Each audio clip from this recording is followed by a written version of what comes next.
benda yang mereka selalu mainkan dan penyokong mereka selalu mainkan adalah kalau bukan Anwar siapa lagi?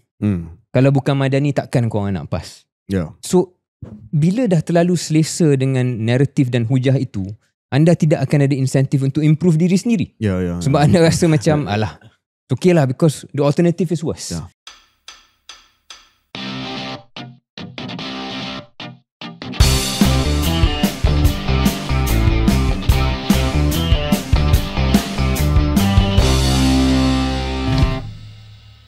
Assalamualaikum, selamat datang ke episod 182 Keluar Sekejap bersama saya Syaril Hamdan. Dan saya KJ.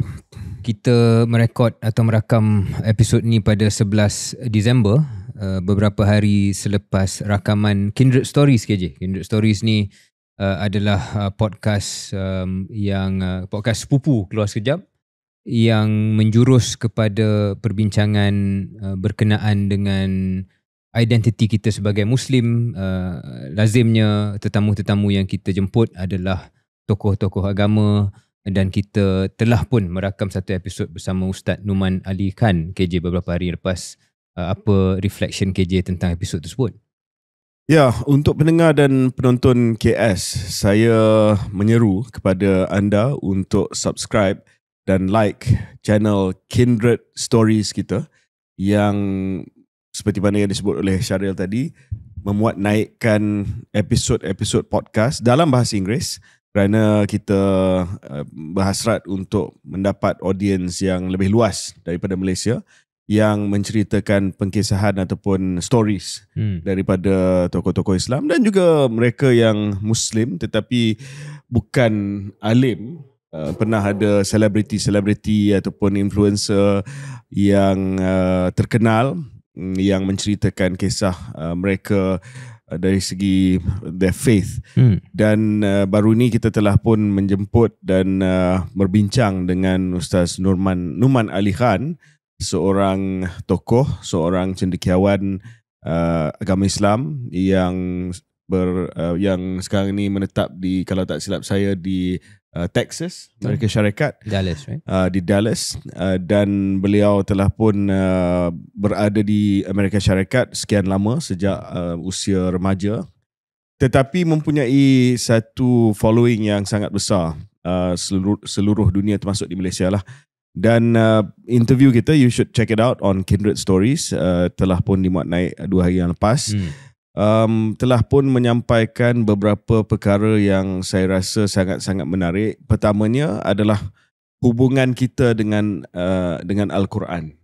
Sebab antara perjuangan Ustaz Numan Ali Khan ini adalah untuk memastikan bahawa setiap Muslim itu mempunyai hubungan pribadi dengan Al-Quran. Sebab itu dia menubuhkan Al-Bayyinah Institute ataupun Bayyinah Institute untuk mendidik dan untuk melatih Muslim ataupun orang Islam bagaimana nak membaca Al-Quran, bagaimana nak memahami Al-Quran, terutamanya dalam bahasa Arab. Dan beliau banyak sentuh tentang bagaimana setiap orang boleh menyumbang kepada tadabbur ataupun refleksi, bukan hanya kepada tafsir, tetapi kepada the reflection of the meaning of the Quran. Dan itu tidak terhad hanya kepada orang-orang tertentu saja, walaupun dia ada syarat dia, bukan semua orang boleh buat tafsir dan tadabbur ataupun reflection. Dan dia ingatkan kita jangan lompat terus ke tadabbur. Jangan lompat terus, mesti ada humility. Maknanya kalau tak tahu tanya, kalau tak tahu rujuk. Tetapi yang menarik sekali Syaril adalah bagaimana dia sebut bahawa dia sendiri belajar daripada orang-orang yang ada kepakaran yang berbeza daripada dia. Mungkin dia ada kepakaran dari segi agama dalam membaca Al-Quran itu dengan bahasa Arab dan sebagainya, dengan teologi dia, tetapi dia belajar daripada Egyptologist. Dia bagi contoh tentang the serpent and the staff of Nabi Musa alaihissalam,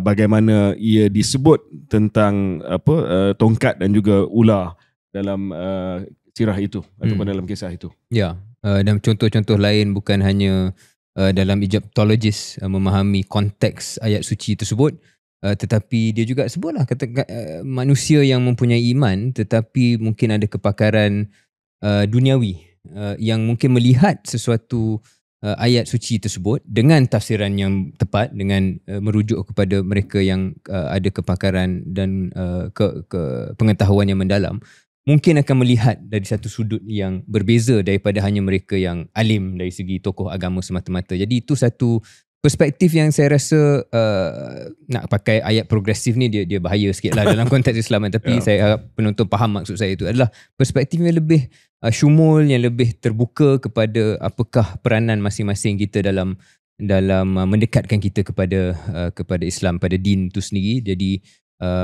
tontonlah Kindred Stories, dan memang sentiasa kita akan menjemput dan mewawancara tetamu-tetamu yang mempunyai pandangan yang bukan kata berbeza daripada arus perdana di Malaysia, tetapi akan lazimnya lah saya keluar daripada wawancara itu dengan minda yang lebih terbuka, yang lebih curious, lebih bertanya kan. Dan mereka ini semua ni adalah pempengaruh yang juga ada pengkritik.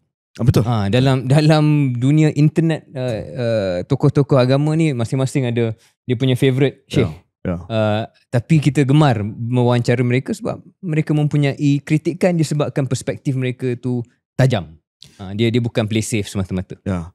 Bukan hanya pengkritik di kalangan umat Islam, tetapi saya terpaksa cakap bahawa podcast kita Kindred Stories ini dah jadi podcast yang notorious di Amerika Syarikat.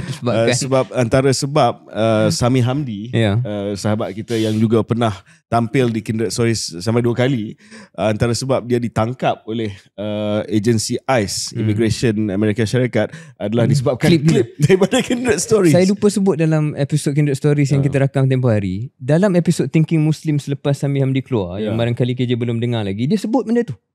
So dia kata this podcast, these 2 guys in Malaysia, Khairi and Syaril, dia making waves, and that's why dia sebenarnya dan off the record tu selepas rakaman tu mereka secara jenaka mengatakan ni salah kita lah.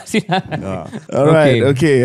Episod yang lepas Syaril tak ada. Saya telah beregu dengan Ong Kian Meng, dan dapat sambutan yang agak baik pada episod yang lepas, sebab kita bincang tentang Sabah Elections. We were one of the first podcast yang mengupas pilihan raya negeri Sabah. Kita jemput Philip Golinggai daripada Star untuk bersama dengan kita, tetapi dia punya aftershock ataupun dia punya ripple masih lagi dirasai. Mungkin sebab Syaril tidak ada pada episod yang lepas, mungkin Syaril boleh bagi sedikit pandangan, not so much on the election lah sebab kita dah cover, tetapi ripple daripada election. Sebab ialah semua kata ini isyarat, dan ada parti yang dah mula bergerak untuk membaca isyarat dan juga untuk membuat sedikit perubahan kepada pendekatan mereka. Yang paling panas sekali ialah DAP lah, sebab saya lihat bahawa selepas kekalahan di Sabah ada suara dalaman dalam DAP mencadangkan sehingga mahu keluar daripada gabungan PH, atau kalau tidak ekstrim pun menjarakkan diri sedikit daripada kepimpinan PMX. Jadi ada suara untuk adakan kembali identiti DAP yang sedikit bebas dan tak terikat kepada kerajaan Madani dan khususnya kepada PMX. Tapi Anthony Loke sebagai pemimpin utama DAP, Secretary General Setiausaha Agong, menolak cadangan tersebut. Ialah alasan dia tidak akan menyelesaikan masalah, hanya membawa reformasi, tidak akan membawa reformasi dan kesan yang dimahukan. Jadi memang benda tu bukan, saya fikir, cadangan yang serius ataupun cadangan yang realistik lah. Takkanlah disebabkan keputusan yang hambar terus mahu melakukan langkah-langkah drastik. Tapi sebenarnya dalam mendengar suara dalaman yang memang peranannya mengeluarkan cadangan-cadangan yang mungkin tidak akan dilaksanakan tetapi menyerlahkan perasaan tak puas hati, ia menjurus kepada cadangan-cadangan lain yang lebih konkret. Misalnya yang sekarang ni berlega dalam perbincangan ramai ialah Ngah Komeng, yang berhormat menteri dalam kerajaan, yang mencadangkan bahawa UEC perlulah diangkat dan diiktiraf semula ataupun diiktiraf seperti mana yang dijanjikan dalam manifesto Pakatan Harapan. Dan kita sedia maklum UEC ni satu isu ataupun satu perjuangan yang dah lama sinonim dengan DAP semenjak 2018 pun, selepas Pakatan Harapan 1.0, benda ini menjadi antara polemik lah yang dikaitkan dengan DAP tidak dilaksanakan ataupun tidak capai apa yang mereka mahukan, dan sekarang ini dihidupkan semula sebagai salah satu manifestasi ketidakpuasan hati DAP yang mahu meletakkan dirinya sekali lagi identiti yang lebih keras kembali kepada apa yang sebelumnya dan tidak dicairkan dalam konteks kekuasaan dan kerajaan madani. Jadi saya nampak itu salah satu ripple effect. Ada dah juga dalam Barisan Nasional, kita lihat tempoh hari Timbalan Presiden UMNO Datuk Seri Mak Hassan yang juga Menteri Luar, dalam konteks beliau sebagai bukan hanya Timbalan Presiden tapi pemimpin UMNO di Negeri Sembilan, mengatakan dan menyuarakan ketidakpuasan hati dalam konteks lantikan-lantikan yang datang daripada Kerajaan Negeri Sembilan yang dipimpini oleh Datuk Seri Aminuddin selaku Menteri Besar Pakatan Harapan, khususnya dalam konteks pelantikan senator. Sebab pelantikan senator ni dia ada kota lah, pendek cerita ada kota daripada negeri-negeri, dua kota untuk Negeri Sembilan dan negeri lain pun. Tetapi dalam kes Negeri Sembilan, kedua-duanya adalah calon daripada PH dan tidak dikongsikan bersama dengan UMNO ataupun Barisan Nasional. Jadi ini contohlah benda yang takkan dizahirkan. UEC, Mak Hassan tak puas hati pasal lantikan. Saya rasa tak akan dizahirkan sangat kalau prestasi di Sabah tidak hambar seperti mana ia berlaku, KJ. Ya, jom kita kupas satu persatu. Pertama adalah respons daripada parti DAP. Ini antara parti yang paling ketara membuat satu perubahan dari segi pendirian susulan daripada pilihan raya negeri Sabah disebabkan DAP telur di Sabah. Maksudnya untuk pendengar, telur ni kosong lah. Dia kosong lebih teruk daripada satu, jauh lebih teruk daripada dua, sangat lebih teruk daripada tiga. Kosong adalah nada, zilch, nothing. So dalam keadaan tersebut malu sebab zero, telur. So DAP terpaksa dia dah panik. Dia rasa okay, kita risau bahawa angin gelombang penolakan DAP ni akan tiup daripada Sabah dan akan sampai ke, mungkin dia akan singgah ke Sarawak dulu dan akhirnya dia akan datang ke sini. Sebab ini tak pernah berlaku lah satu kekalahan yang sangat memalukan terhadap DAP. Dan predictably dia rasa okay, sekarang ni I'm sure they had a meeting and said okay, kita jangan keluar daripada kerajaan because they love their government posts, tetapi kita kena tunjuk bahawa kita ada semangat DAP yang asal lah. Sebab basically dia rasa bahawa basically dia dah jadi MCA part 2 lah. Dia dah jadi Pak Anggut dalam kerajaan, sayangkan jawatan menteri, lupakan segala perjuangan. So they let loose lah. So ada interview daripada Anthony Loke kepada salah satu akhbar China Press kalau tak silap saya, di mana dia kata okay, kita akan bagi tempoh 6 bulan kepada PMX untuk kembalikan semangat reformasi. Dia tak kata dia akan keluar, tapi dia kata we give 6 months so that reformasi, menunjukkan reformasi yang jelas dan bermakna. Jadi dia sebagai Setiausaha Agong, iaitu orang kanan dalam parti DAP, telah set the tone lah. Selepas itu dan juga sambil dia buat interview itu, ada beberapa kenyataan daripada pemimpin lain yang cuba push the envelope ataupun cuba memperjuangkan beberapa isu yang dikaitkan dengan semangat reformasi tersebut yang dikatakan penting untuk base DAP. So yang pertama saya sebutkan tadi, Ngakomeng deployed untuk cakap pasal UEC. Sebab DAP ni dia antara lain adalah civil liberties, adalah berkaitan dengan ekonomi, sebab dia punya penyokong ramai adalah daripada masyarakat Cina yang terlibat dalam ekonomi negara, dan yang ketiga adalah pendidikan. So they attack on all three. You just hear me out ya. Pertama, Ngakomeng dia cakap okay, UEC mesti ada kata putus pengiktirafan UEC, dan dia timbul balik. Sedangkan benda dia dah senyap selama berapa tahun? 3 tahun dah dalam kerajaan, tak ada apa-apa kan. So tiba-tiba bila telur, dia kata okay, UEC, sebab we need to show that kita ni pejuang Chinese education. Lepas tu satu adalah pendidikan. Yang kedua dari segi civil liberties, adik-beradik, Gobind Singh sebagai menteri, adik Ramkarpal Singh sebagai ahli parlimen backbencher pun bersuara. Apa dia yang dia orang cakap? Pertamanya, Gobind sebagai menteri, dia dah mula tegur institusi kerajaan seperti polis. Don't know if you notice. dia tegur. Macam hari tu ada kes dekat Melaka di mana ada seorang yang terlibat dalam kemalangan. Dia pergi ke stesen polis untuk buat laporan polis. Polis telah hantar dia balik sebab katanya dia punya skirt lebih di atas paras lutut. So of course itu antara isu kebebasan civil liberties dan juga progressiveness lah yang DAP sentiasa ke hadapan. So Gobin dia tegur.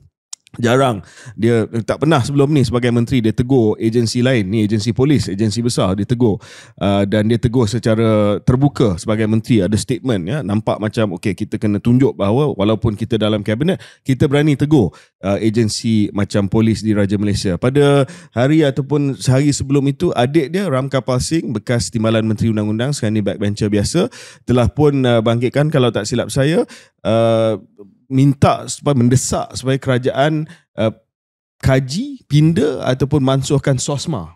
SOSMA ini adalah salah satu akta yang telah pun menggantikan Akta Keselamatan Dalam Negeri ataupun ISA, tetapi mempunyai juga antara perkara provision untuk menahan tanpa perbicaraan di mahkamah. Jadi minta supaya SOSMA dimansuhkan. So itu civil liberties, nampak, pendidikan, civil liberties. Ekonomi pula dia dah mula timbul apabila Lim Guan Eng mula cakap di parlimen tentang isu cukai, isu pembayaran balik, tuntutan cukai. Tak pasti Syaril ada baca ke tidak ataupun perasan ke tidak. Dan ini datangnya sebenarnya daripada pandangan dan rungutan daripada syarikat-syarikat kecil dan sederhana, yang semua kaum lah, tetapi banyak yang bising pasal benda ni adalah the small and medium Chinese businesses yang tak puas hati dengan e-invoicing punya nilai ambang, yang tidak puas hati dengan refund. Yang dulu Guan Eng komplain pasal refund GST waktu dia Menteri Kewangan, dia kata berbilion-bilion tak bayar balik. Hari ni dia komplain sebab LHDN tak bayar balik tuntutan daripada syarikat-syarikat kecil, sampai PM terpaksa buat kenyataan. This is in response to, basically in response to this complaint. Kerajaan bersetuju meningkatkan nilai ambang pengecualian e-invoice daripada RM500,000 kepada RM1,000,000. Maknanya if you earn up to 1 million, even up to 1 million, you are exempt from e-invoicing. Dan kerajaan juga setuju menaikkan peruntukan bayar balik cukai daripada 2 bilion kepada 4 bilion pada bulan Disember. Maksudnya tak cukup duit untuk bayar balik syarikat-syarikat kecil ini. So you can see now, ada dua observation Syaril sebelum saya pass balik kepada Syaril.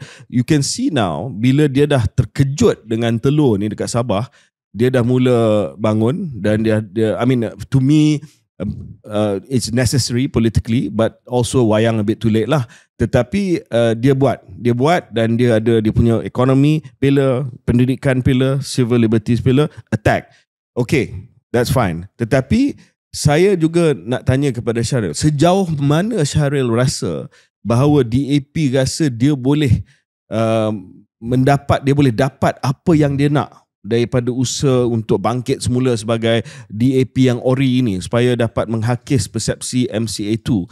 We spoke before that some of these reforms bukan kerana keengganan daripada Barisan Nasional untuk menyokong, tetapi memang just keengganan daripada Kerajaan Perpaduan untuk melaksanakan reformasi ini.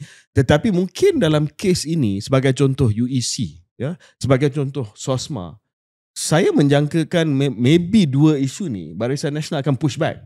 Sebab ini antara isu yang bread and butter kepada UMNO punya politik lah. Sebab UEC ni seolah-olah mengiktiraf satu aliran yang berbeza daripada aliran perdana untuk sekolah menengah ataupun lepasan sekolah menengah. Dan SOSMA ini adalah, well, to UMNO ini adalah benteng kepada keselamatan negara lah. Malah Timbalan Ketua Polis Negara Datuk Seri Ayub Khan telah pun keluar dan sebut bahawa SOSMA ini tak boleh dimansuhkan atas faktor keselamatan negara. So back to you. Ya, saya fikir apa yang KJ jelaskan tu tepat sekali. Inilah respon-respon yang datang daripada DAP, and I like the way that you've basically laid it out. So the question is, adakah ini case too little too late atau better late than never? Kita tak tahu sebab masa akan mengadili. Sekurang-kurangnya mereka respon. Dan saya rasa itu satu tindakan yang minimum yang patut mereka buat. Sama ada inilah simbol-simbol ataupun isu yang hendak dibangkitkan, tetapi untuk kembali menjadi DAP yang lama kepada base mereka. Satu DAP yang tidak menjadi MCA 2.0 seperti mana disebut di KJ tadi. Itu adalah satu agenda yang perlu mereka perjuangkan sangat-sangat sekarang. Tetapi isu dia, kalau kita mengambil naratif too little too late, agak sukar untuk mengubah persepsi dan naratif sesebuah parti dalam kerajaan ni apabila anda melaksanakan perkara ni hanya selepas tamparan yang hebat. Kerana dia akan dilihat persoalan keikhlasan, persoalan konsistensi, dan persoalan sama ada it will ever be enough. Sebab macam KJ gambarkan tadi, saya setuju, benda ni tak akan jalan. Saya tak nampak UEC akan diiktiraf. Saya tak nampak soal SOSMA akan dimansuhkan. E-invoice boleh sebab dia tak sangat menyentuh soal ekonomi Melayu dan sebagainya.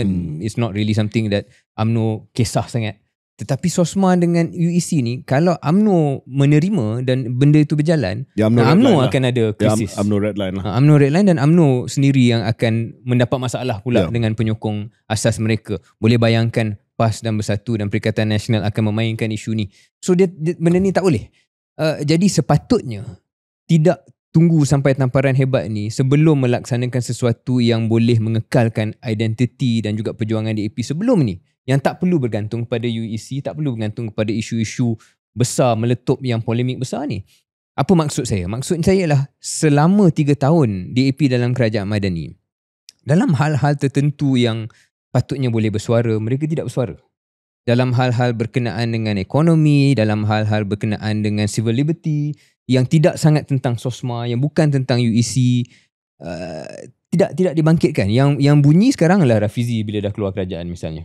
Tetapi DAP sendiri tidak menyuarakan kritikan-kritikan yang memang dah ada di luar berkenaan dengan dasar-dasar tertentu yang tidak konsisten dengan slogan reformasi kerajaan Madani. Tapi DAP selama 2-3 tahun relatively senyap. Dan mungkin pada pandangan mereka, okey, kita kena belajar daripada kesilapan PH 1.0 di mana kita terlalu laju dengan iCert ke, dengan UEC ke, dengan apa saja time tu. Tetapi mereka pergi kepada ekstrim yang lain, iaitu mereka terlalu senyap dan terlalu dilihat terlalu selesa dalam jawatan kerajaan ataupun berada dalam kerajaan tersebut. Jadi di sinilah saya rasa untuk DAP, okey, respon ini yang perlu dibuat, tapi kejayaan respon ini saya sangat ragui lah. Sebab pengalaman politik kita begitu kan, bila dah sampai tahun ketiga, dah ada persepsi tertentu yang telah diterap, untuk tiba-tiba flex dan bangkitkan isu ni, lepas tu tak capai pun, sebab benda ni dua benda ni saya yakin tak akan capai, dia akan dilihat sebagai sama ada wayang ataupun too little too late ataupun all you can do is talk. Jadi isu dia masih lagi apakah relevan DAP dalam kerajaan. Tetapi kalau mereka dah buat kerja ni lebih awal, menjaga image, memastikan naratif ni tidak menular kepada tahap sekarang bila orang Cina tak puas hati, maka mereka tidak akan menghadapi masalah sekarang. The only other advantage yang DAP ada KJ ialah kelemahan DAP itu tidak nampaknya transfer kepada kekuatan MCA. Setakat ini dia tidak transfer pada kekuatan MCA, dan mungkin satu hari nanti kita boleh bincang tentang MCA dan kenapa mereka tidak mendapat keuntungan daripada kelemahan DAP setakat ini. Tapi itu pun satu masalah saya rasa dalam kerajaan Madani secara keseluruhan. Apa masalah yang saya maksudkan KJ ialah the stock ataupun the first port of call, benda yang mereka selalu mainkan dan penyokong mereka selalu mainkan adalah, kalau bukan Anwar siapa lagi? Kalau bukan Madani takkan korang nak PAS? So bila dah terlalu selesa dengan naratif dan hujah itu, anda tidak akan ada insentif untuk improve diri sendiri. Sebab anda rasa macam alah, okay lah because the alternative is worse. Dan itu yang saya rasa perlu diperbetulkan, bukan hanya di AP je, tapi the whole government. Dan naratif itu, walaupun saya faham kenapa naratif itu diguna, disebabkan karisma dan juga kepimpinan PMX itu sendiri of course sangat-sangat tinggi berbanding dengan yang lain yang mungkin ada dalam sistem politik sekarang. Tetapi kalau diteruskan naratif itu sahaja, tanpa apa-apa perubahan, tanpa apa-apa pengiktirafan, acknowledgement atas kesilapan ataupun kelemahan, dia akan sampai satu tahap di mana pengundi dia tak kisah. I don't care. I don't care. Dan saya rasa sentimen itu kita dah mula dapat rasa tau. Ya. Mungkin setahun yang lepas sentimen itu masih ada. Okey lah, mungkin apa yang kita harapkan daripada Madani ni tak tercapai 100%, tetapi who better than Datuk Seri Anwar? Okay, then they went with that. But that sentiment is slowly turning. It's slowly, I can feel it. Dan kita boleh baca dalam komen-komen media sosial kata, kalau macam ni, just who cares? Who cares? Kita bagi orang lain lah a chance. Dan agak mengecewakan saya fikir kalau saya dalam tim PMX kerana the afterglow of ASEAN is gone. Oh, selepas boy. Sabah ni dia tidak. Sebab lepas ASEAN KJ, I thought that dia memang top gila. Top. Tapi after Sabah ni dia mula mengeluarkan komen-komen ini yang mana rupa-rupanya there is still this undercurrent of tak puas hati dalam kalangan rakyat. Jadi kalau saya boleh bagi pandangan KJ, sebagai seorang yang mahu melihat Perdana Menteri kita berjaya, ni bukan soal partisan. Saya rasa dia bukan soal invoice ni takkan selesaikan masalah. Because people can read what you're trying to do. You're reacting. Saya akan lebih gemar kalau lah dalam lingkungan PM khususnya, tadi kita cakap pasal DAP ni pasal PM, beberapa perkara yang saya reflect. Satu ialah kalau saya PM, mungkin nada saya akan berubah. Mungkin dah sesuai dah untuk nada lebih bersederhana dan retorika yang kurang kencang. Sebab saya rasa orang Malaysia ni dia tak susah sangat. Mereka nak PM yang buat kerja, yang nampak mencuba, which PMX rajin. So lean on that. Daripada setiap dua ucapan dia bantai orang. Saya rasa ada crowd yang agak fed up dengan retorika kencang seperti itu. Kedua, saya akan lebih fokus pada konsistensi agenda reform saya. Dan itu yang sebenarnya penyokong tegar PH mahukan. Dan saya rasa ada dalam jiwa PMX untuk buat benda tu, tapi mungkin dia confused ataupun dia sibuk dengan benda-benda lain. So, isu konsistensi agenda reformasi ni dalam 2 tahun baki penggal ni, kalau saya tempat dia, saya akan buat benda tu dan itu fokus saya. Ketiga, dan mungkin ni sedikit kontroversial, saya akan kurang sikit keluar negara. Saya akan kurang sikit keluar negara dan perbanyakkan pula interaksi saya dengan rakyat di Malaysia ni. Sebab PMX ni dia ada charm dia kan, dia ada daya tarikan dia, pasti. You know, his smile, the way he talks to people. Tak semua politician ada skill tersebut. Malangnya, skill tersebut sekarang ini digunakan banyak dalam interaksi bersama dengan pemimpin luar. Bukan dengan rakyat kebanyakan. Which he can do and he has done. Tapi mungkin dalam tahun 24 dan 25 ni, nampak dia lebih fokus, dia lebih menyalurkan karisma aura itu kepada luar dan bukan kepada Malaysia. I would advise him, spend more time in your own country. Kembalikan, at least for the next 6 months, just dilihat. Sama ada buat forum terbuka yang dia boleh bercakap dengan baik, sama ada masjid, sama ada buat riadah bersama dengan rakyat. Itu juga saya akan kekalkan. Dan last kerja saya rasa, that is all the management and the comms and the narrative. Dalam soal dasar itu sendiri, dia bukan e-invoice, tetapi perlu diartikulasi kembali apa visi untuk Malaysia. Saya bincang kerja dengan dalam kerja saya dalam sektor pelaburan dan teknologi sekarang. Let's be honest, bila orang cakap tentang Malaysia, mereka bersyukur bahawa politik stabil, berbanding dengan negara-negara jiran kita stabil. Dalam soal FDI ada masuk dan sebagainya. So Alhamdulillah ada. Dia bukan rasa kita bermasalah. Tetapi keterujaan tentang ekonomi Malaysia ni, dia tidak ada. Dan antara sebab dia tidak ada, kerja saya ialah tidak ada satu message yang dapat diterima dan dipahami oleh rakyat dan juga pelabur. Kalau dulu misalnya dalam zaman Mahathir 1.0, kita ada dasar pandang ke timur, kita ada projek-projek mega dan infrastruktur yang besar, kita ada industri berat dan this is the industrialization nation. Zaman Najib dulu sebelum kekecohan 1MDB, ada ETP, ada GTP, ada soal transformasi ekonomi dan juga projek-projek mega tertentu. Saya faham PMX bukan gemar projek mega. He doesn't like mega projects. Fine. Tidak semua has to be physical infrastructure. Kalau dia nak fokus kepada isu values dalam Malaysia ni, the soft issues, right? Bukan the hard physical infrastructure. Beliau kena mengartikulasikan benda ni, which I think is missing.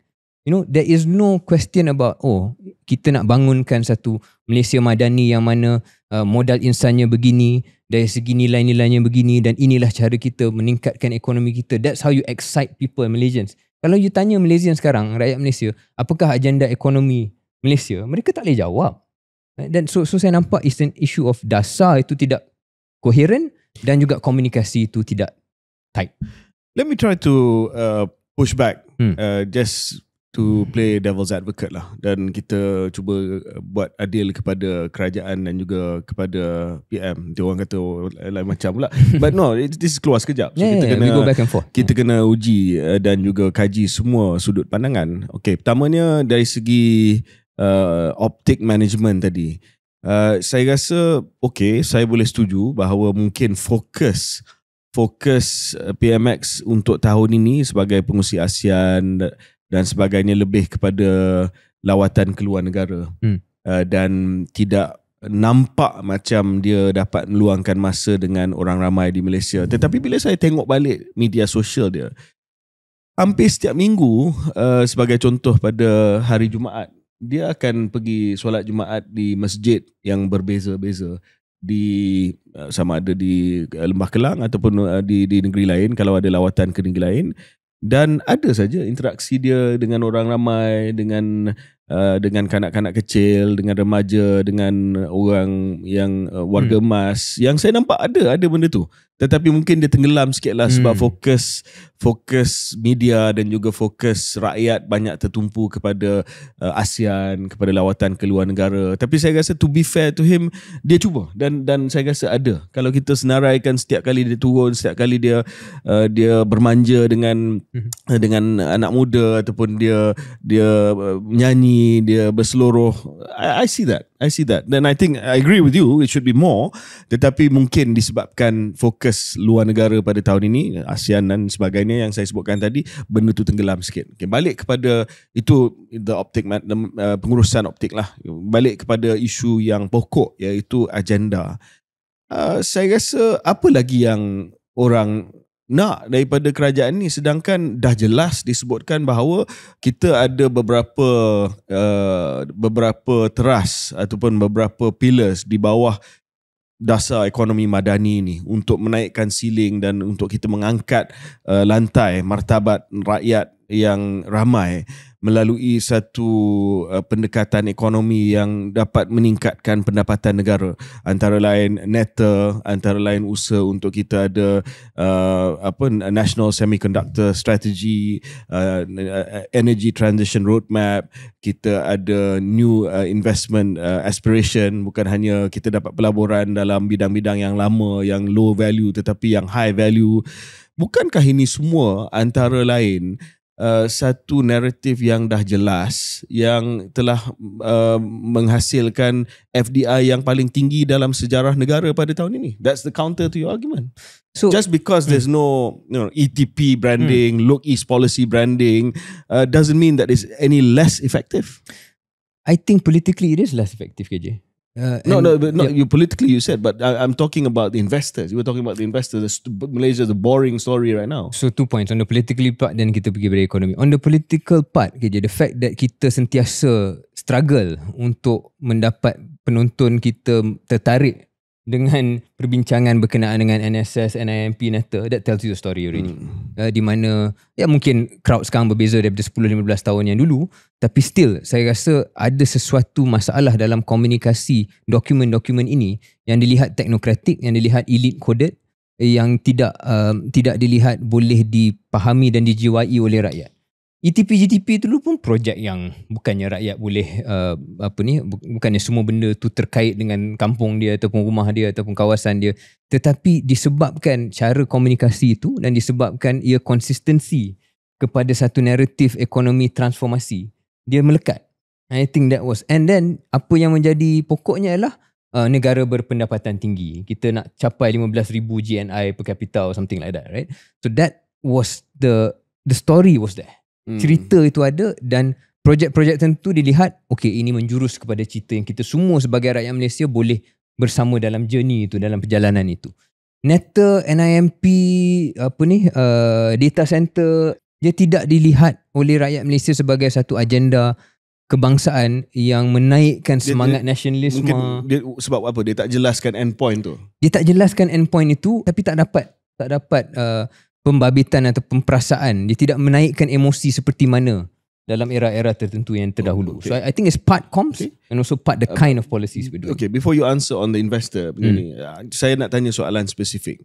Kenapa dalam kes ekonomi rakyat, antara program kerajaan untuk ekonomi rakyat yang paling berkesan dan paling dinantikan adalah sumbangan tunai, cash transfer. Kita setuju ya, sebab itu masih lagi dipraktikkan, yang dimulakan pada zaman Pak Las sebenarnya apabila cuba ganti subsidi minyak dengan cash transfer dan dibesarkan melalui BRIM.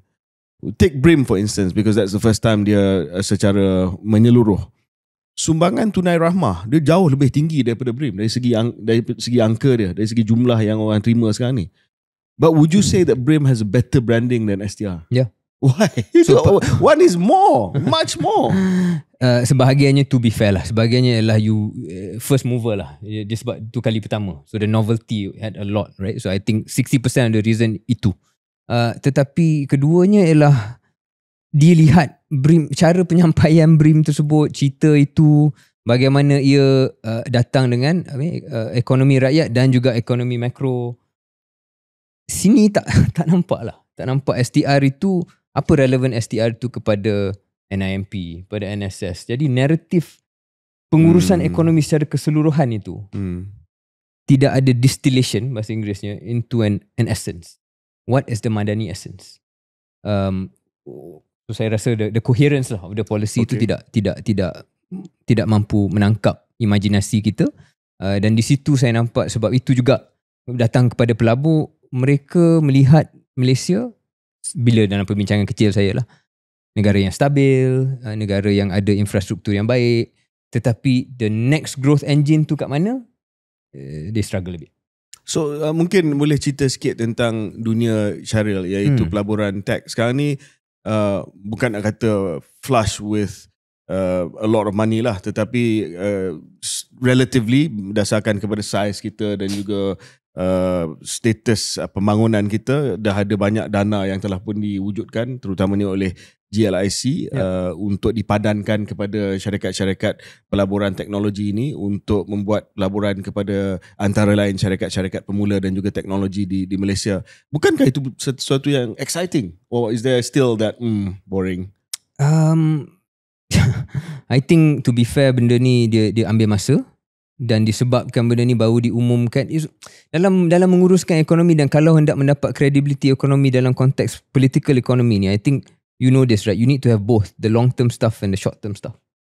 And it feels like a lot of the long term stuff, iaitu untuk mewujudkan sektor yang baru, untuk menggalakkan inovasi, dia meletakkan benih-benih yang baik. Tetapi kalau hendak mengujakan orang, kena dua benda kena berlaku. Penceritaan tu kena mantap dan juga kesan itu perlu dilihat. Dan kedua-duanya belum nampak. Kedua-duanya belum nampak. Jadi dalam keadaan itu perlu disuplement ataupun ditambah dengan benda yang lebih jangka pendek yang orang boleh rasa. Dan di situlah saya nampak ketiga-tiga elemen ini ada kekurangan sekarang. If kalau saya di tempat Perdana Menteri ataupun tim Perdana Menteri ataupun Jemaah Menteri, I would actually feel very frustrated. Sebab dalam pemikiran mind, saya, you've done a lot. I've been doing so much. Rationalization of subsidy. This is a big thing. Satu perkara yang besar. But where is that money going to? Well, penceritaan saya dah bentangkan belanjawan. Saya dah ceritakan bagaimana kita nak kita telah bagi peruntukan antara yang paling besar kepada pendidikan, kepada kesihatan, on-call allowance untuk doktor dinaikkan. Ni semua yang kaitkan cerita. Kita dapat pendapatan penjimatan, kita guna untuk memastikan bahawa kita naikkan semangat, contohnya healthcare workers dengan on-call allowance yang lebih tinggi sebagai contoh. And I'm thinking to myself, dah buat macam-macam tapi still boleh bagi tahu saya saya tak ada narrative, saya tak ada visi, saya tak ada wawasan. I mean, but don't you feel that on the ground? People cannot, dia tak buat this mental connection. Dan saya rasa itu sebahagian besar adalah komunikasi lah. And they're not clear about this. What is the one sentence? Apakah satu ayat yang menceritakan apakah essence Madani itu? I don't think two cabinet ministers will tell me the same answer. Because mungkin PMX sendiri pun tak cukup konsisten menceritakan apa yang dia cuba buat. Menjaga duit rakyat untuk rakyat. Maybe that could be one. But it needs to be said 20 times.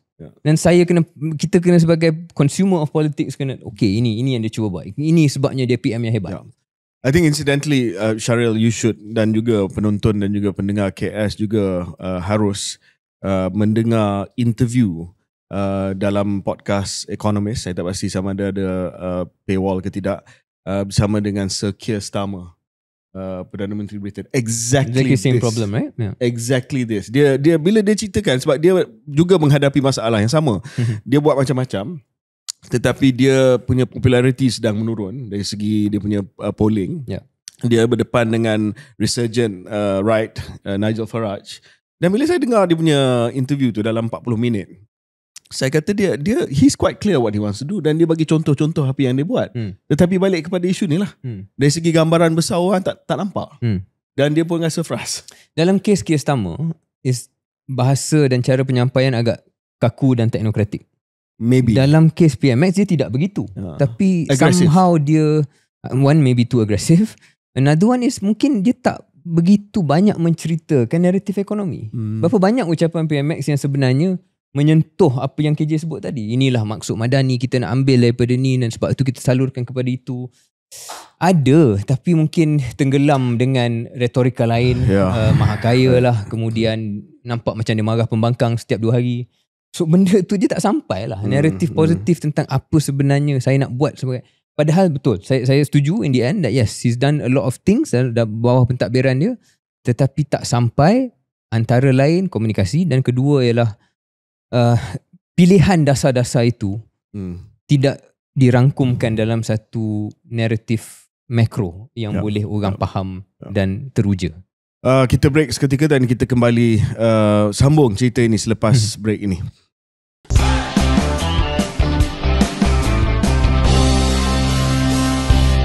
Selamat kembali ke episod 182 KS. Hari ni sebab slow news week, tak ada banyak berita pada minggu ni. Kita lebih kepada refleksi keadaan politik hari ni dan juga kedudukan kerajaan. Tadi kita ada sebut dan kita ada mengupas pertamanya ripple ataupun kesan daripada pilihan raya negeri Sabah. Dan juga kita telah pun bincang berkaitan dengan apakah respon yang sepatutnya dibuat dan juga kelemahan yang dihadapi oleh kerajaan Madani di bawah Datuk Seri Anwar Ibrahim sekarang. Nak sambung sedikit cerita tadi, Syaril, saya rasa pertamanya adalah of course respon kepada PRN Sabah. Kita dah bincang respon daripada parti DAP. Kedua yang saya nampak yang semakin menjadi duri dalam daging untuk kerajaan sekarang, terutamanya untuk PM, adalah peranan saudara Datuk Seri Rafizi Ramli. Dia sebelum Sabah tu saya nampak dia slow sikit lah. Sekarang ni dia dah semakin lantang dan nampak macam penyokong-penyokong dia pun dah sedang merasai perasaan Schadenfreude, rasa seronok atas kekalahan orang lain. Told you so, ini tanpa Rafizi jadi Sabah jadi macam ni, PH, PKR. No, but his supporters, you feel it. You can feel it kalau baca dia punya nyokong-nyokong dalam media sosial. Itu memang dia punya naratif dia lah. Dan sekarang kalau DAP bangkitkan 3 perkara yang saya sebutkan tadi, ekonomi, dari segi isu-isu yang berkait dengan percukaian, e-invoice, pendidikan, UEC, civil liberties, SOSMA dan juga lain-lain. Rafizi dia lebih tertumpu kepada isu rasuah. Dan dia telah bangkitkan kenapa kita orang ramai tak percaya kepada PM dan juga tak percaya kepada kerajaan bila cakap tentang rasuah, dan dia adalah bagi beberapa contoh dan banyak dia punya serangan dituju kepada Tan Sri Azam Maki lah di SPRM. Apakah Syaril rasa bahawa PM, sebab balik kepada retorik kan, saya setuju dengan Syaril. Retorik PM ni masih lagi banyak serang pembangkang dan masih tertumpu kepada agenda anti rasuah lah. Dan dia akan sebut dalam pelbagai cara. Ada yang disebut dengan cara yang luhur, yang sophisticated, tentang bagaimana kita menjaga duit rakyat dan belanjakan untuk rakyat. Itu yang saya cuba sampaikan tadi tentang naratif Madani. Tetapi ada kalanya dia masih lagi revert kepada kempen pilihan raya umum 15 dan dia sebut tentang sakau lah. Dan Rafizi dan juga ramai yang lain akan senaraikan, saya tak payah senaraikan lah, akan senaraikan beberapa contoh bagaimana he doesn't quite live up to his word lah. How would you get around this kalau Syahril menasihati Perdana atau if you were in that position? It's not easy obviously, but it's a problem. Kalau PMX dan tim PMX tidak mahu untuk ikut pandangan Rafizi dari segi tindakan konkret, then the obvious thing is kurangkanlah retorika yang tak selari dengan tindakan itu. So daripada cakap tentang sakau dan sebagainya, mahakaya, kroni, dan Rafizi boleh senaraikan benda-benda yang nampak macam sama kan. Buat benda lain lah, buat macam kita bincang tadi ni, yang mana menceritakan apakah naratif ekonomi madani yang akan mensejahterakan rakyat dan akan membuatkan ekonomi Malaysia lebih maju, dan anda sebagai rakyat Malaysia akan bangga 30 tahun lagi apabila Malaysia ni menjadi negara yang sekian-sekian-sekian. Tapi itu bukan fokus beliau sekarang ini nampaknya. Kita pergi kepada BN, kita nak ceritakan sikit tentang Barisan Nasional. Pertamanya saya sedikit terkejut sebab rombakan UMNO Sabah, BN Sabah basically lah. Saya menjangkakan Rahman Dahlan akan dapat jadi pengerusi BN Sabah dan juga ketua UMNO Sabah, tapi YB Datuk Jeffrey dipilih sebagai UMNO Sabah. Saya difahamkan bahawa it was Rahman's for the taking, tetapi dia tak mau. No, dia memang nak, tetapi pada saat-saat yang terakhir ada usaha untuk memastikan bahawa dia tak dapat. So apparently he sent a message saying that kalau begitu then saya pun akan rehat lah daripada politik Sabah buat sementara waktu. So anyway, that I thought it should have been Rahman, it's his turn. Yeah, maybe ada orang akan argue that dia bukan menteri di kerajaan Sabah. YB Jeffrey menang jadi menteri dalam kabinet Sabah, jadi ada mungkin ada kekuatan jawatan di Sabah, tetapi saya rasa dari segi leadership it should have been Rahman lah. Yeah, even though I said what I said about him the last few episodes, but it should have been him. But anyway, coming back to bigger picture of BN, apa Syahril rasa sedang berlaku dalam UMNO lah, dalam perbincangan dalam UMNO dulu selepas PRN Sabah? Sebab ada kenyataan daripada seorang ahli majlis tinggi UMNO, Datuk Fuad Zakashi, yang dia respon kepada MCA. Sebenarnya MCA dia kata they're not sure whether nak bersama dengan nak Chow First atau masih nak BN. Dan basically apa yang disebut oleh Datuk Fuad Zakashi adalah kalau nak Chow lah, sebab kita akan bersama dengan PH untuk pilihan raya. The main point is BN akan bersama dengan PH dalam pilihan raya umum yang ke-16 yang akan datang. Do you still think that that's 100% given after what happened in Sabah?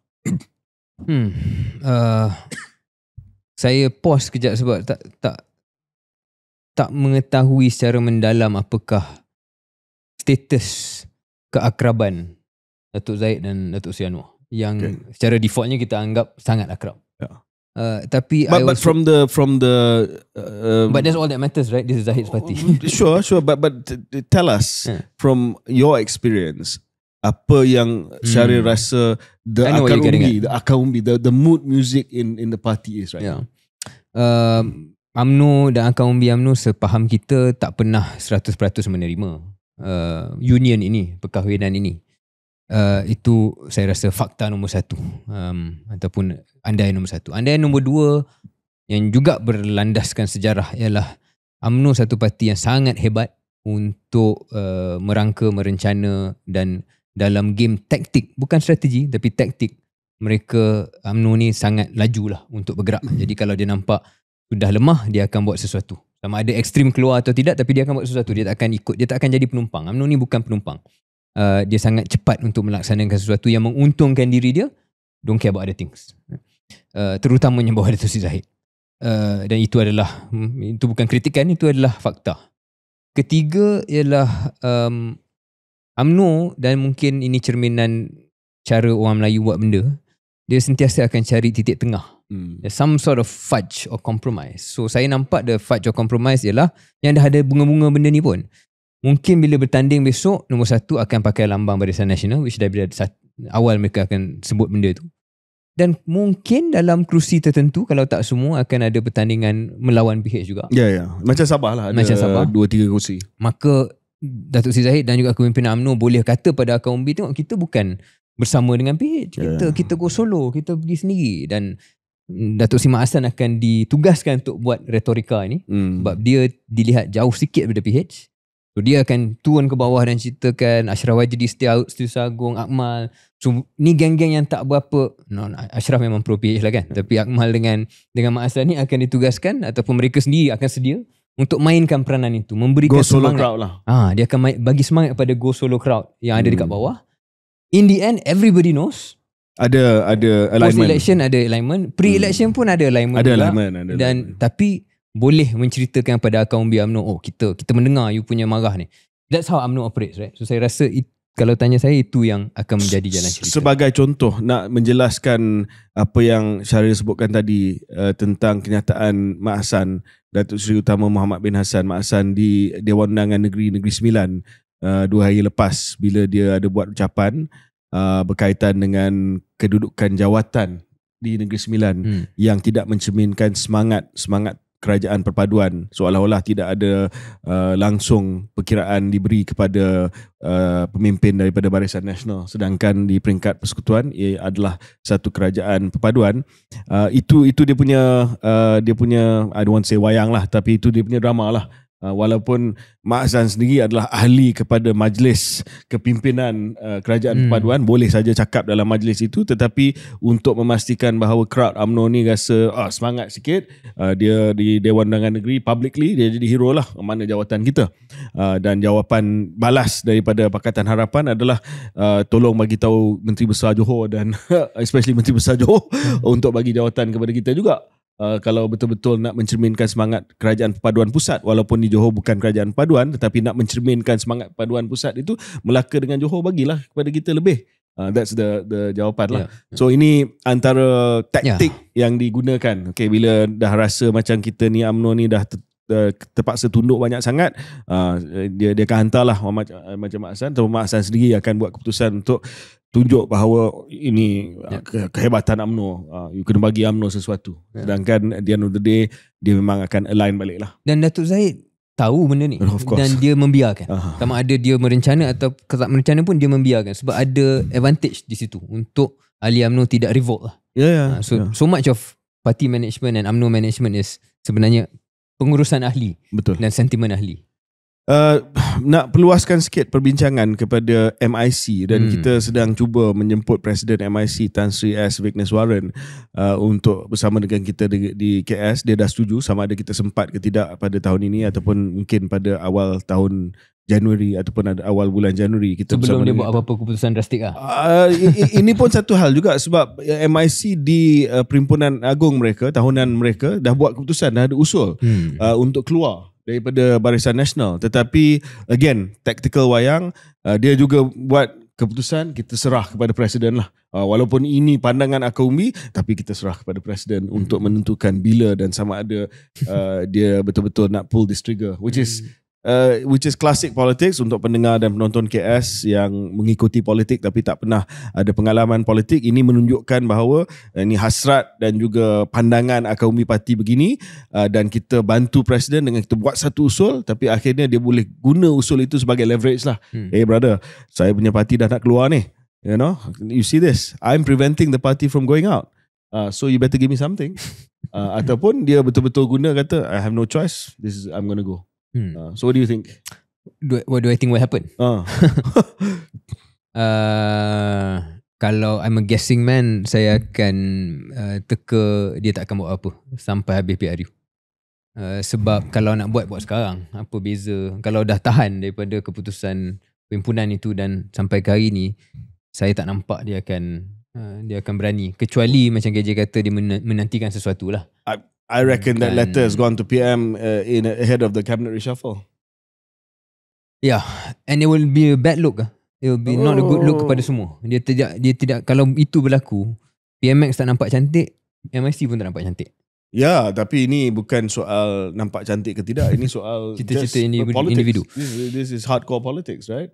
You're going to go to PM saying that kita nak sesuatu daripada rombakan kabinet ini, mungkin PM akan kata tak apalah, you dapat 2 timbalan menteri. MIC probably say 2 timbalan menteri, no, we want 1 full minister. And then Vicky may decide. Itu pandangan saya lah. Yeah, mungkin if you're right about that read KJ, then kalau PMX, as I hope, does not fall into that kind of politics. Kalau dia nak lantik, patut by merit lah. Memang dia rasa benda tu sesuai. Tapi kalau semata-mata takut seseorang itu keluar daripada parti Barisan Nasional yang menjadi sebahagian Madani, saya rasa itu satu lagi simbol yang akan buat Rafizi and the gang kritik lah. Dan saya ada satu lagi point yang mungkin boleh menyokong teori leverage saya ni. Unlike the Chinese community, the Indian community has less of a problem voting Perikatan Nasional. Wow. You agree? Agree. Kalau MIC masuk Perikatan Nasional, dah ada satu lagi komponen parti ni India dalam Perikatan Nasional, Punitans Party.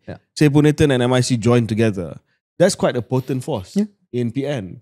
Dan pandangan saya, even the Indian community yang traditionally sokong Anwar, Datuk Seri Anwar, pun dah ada shift. Dan it's more likely that they are willing to undi PN berbanding dengan Chinese voters.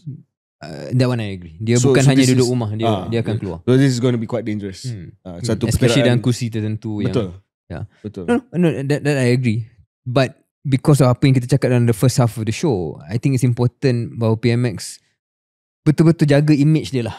Dan recreate the image, not this compromised image where you say one thing, you do another. Satu, tapi political survival is another thing. Saya percaya bahawa PM is a political animal in the purest sense of the word, di mana dia sangat-sangat sensitif kepada survival politik dia. KJ merasakan ada cost kepada MIC keluar. Ada juga cost kepada dilihat kompromi. And this reaffirms pengkritik PMX yang di kalangan penyokong Tegak PH that you're not doing the agenda. You are just compromising and you're just folding and you're just managing. So it's not like unlike corruption or civil liberties and things like that, which are hardcore reformist agendas. This is more political accommodation to me lah. Isn't that part of the kritikan that you haven't? Satu benda kita tak sebut dalam first half of the show, KJ, is like the quality of the cabinet.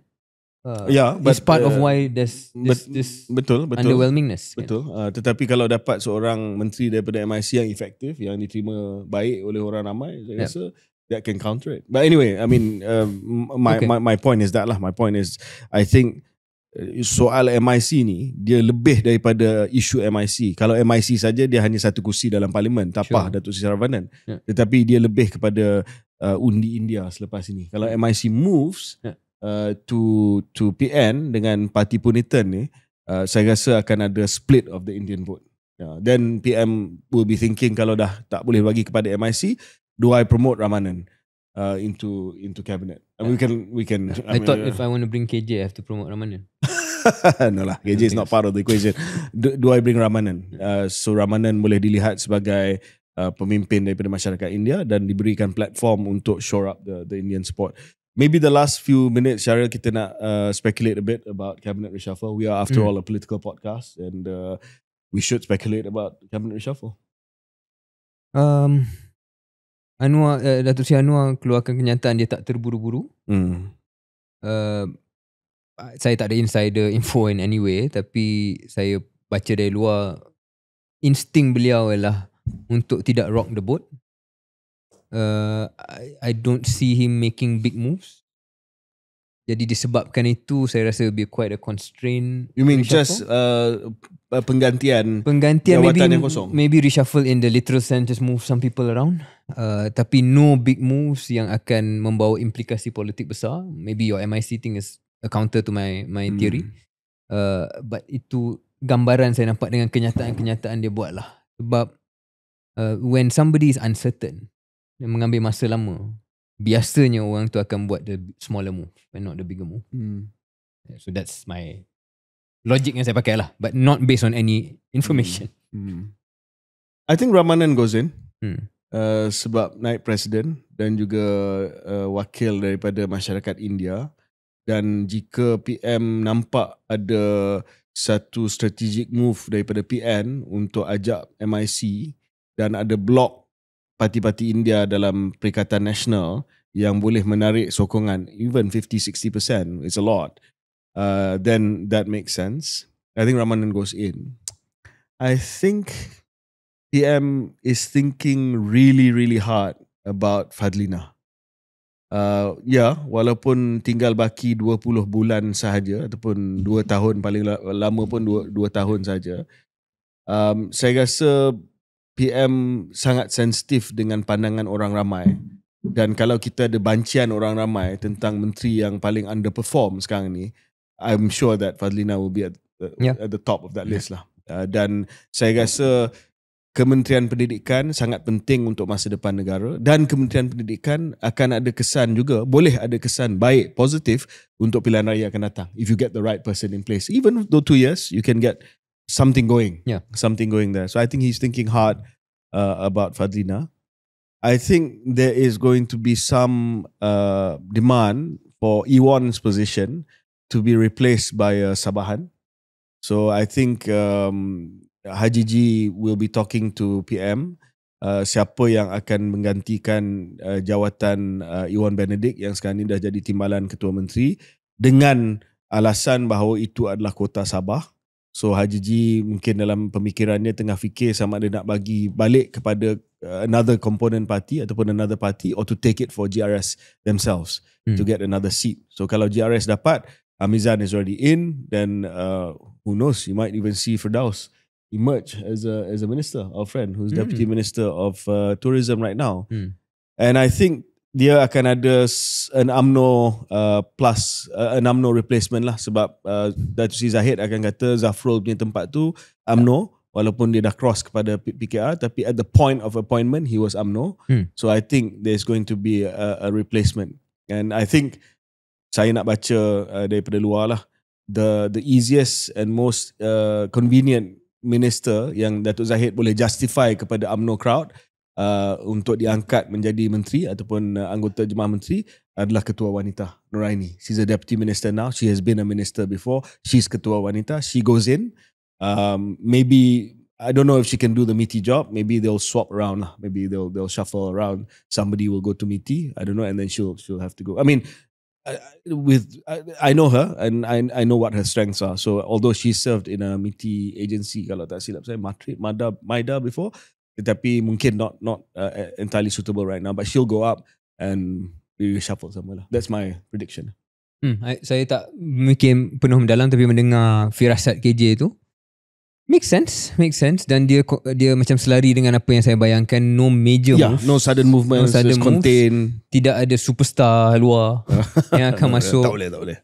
Tidak juga menaikkan contoh naik Presiden UMNO Datuk Seri Johari Ghani yang dah ada dalam. Mungkin dia terlibat dalam shuffling. Maybe. But I wonder whether akan constrain dia punya kemampuan untuk pergi ke portfolio yang menyinar. Okay. Saya rasa ada politik dalaman UMNO di situ. Maybe mungkin. So kalau dia pergi ke MITI itu peluang menyinar. So tanya saya rasa dia tak akan pergi ke situ. Walaupun maybe he's a very qualified person. Tapi ada consideration. So no big moves, shuffling in the literal sense. Dan this shout about Datuk Seri Nuraini makes sense sebab safe. Not making waves, tidak akan membuat sesiapa merah mata. Wanita akan sonok. Wanita UMNO lah. Maybe dia ganti Fadlina. Dia pernah menjadi Menteri Pengajian Tinggi. Betul. So mungkin dia masuk ke Fadlina sent to MITI. No, Fadlina goes. Dan saya juga setuju bahawa selain daripada Kementerian Pendidikan itu sendiri KJ menjadi portfolio penting, tapi Fadlina ni dah jadi macam totem masalah madani. So dia perlu dialihkan kepada satu kementerian yang tak kecoh. Plantation. Unity. So kementerian yang so dia punya jaga air muka dia masih lagi ally PMX, tetapi tidak dalam kementerian yang orang tahu sangat lah. Jadi benda macam tu, that kind of move rather than a grand redesign. So saya tak nampak PM dalam mood membuat grand redesign. dia lebih pada tactical political considerations. I think you're right. Dulu saya kata mungkin dia akan guna peluang ini untuk satu rombakan yang besar, tapi Kalau dia nak buat tu, dia dah buat awal. The fact that he hasn't tells me that he's hesitant. Okay. You want to talk a bit about BN or you done with? BN, no. Dari segi tak lah, MCA, MIC tengah fikir kot lah kita cuti hujung tahun ni, tiba-tiba balik dah tak ada dah BN, ada UMNO je. UMNO dengan PBRS. UMNO dengan PBRS. As long as Arthur is there, BN will survive. That is true. Tapi yelah, kita juga berjaga-jaga untuk terlalu bernostalgia. Tapi KJ dan saya pernah menjadi ahli UMNO, Barisan Nasional. So BN itu masih ada value sikit. Ada nostalgic value pada kita. Lebih senang untuk kita resuscitate BN daripada kita wujudkan satu benda baru. Saya rasa lah. Sebab dia dah ada jenama. So but beyond about that is also it's the OG kan. The original bila tengok benda tu, sayang. Kalau benda tu melemah satu hal, tapi kalau benda tu hancur, it's quite a sad day. Dan saya harap tim Datuk Sri Zahid sebagai pengurus CBN, apa pun perkiraan politik, kalau boleh ini bukan salah satu legacy dia lah. Janganlah di bawah kepimpinan ini the end of the original BN. That'll be quite sad. As a bit of a nostalgic reflection. Okay. Alright, thank you.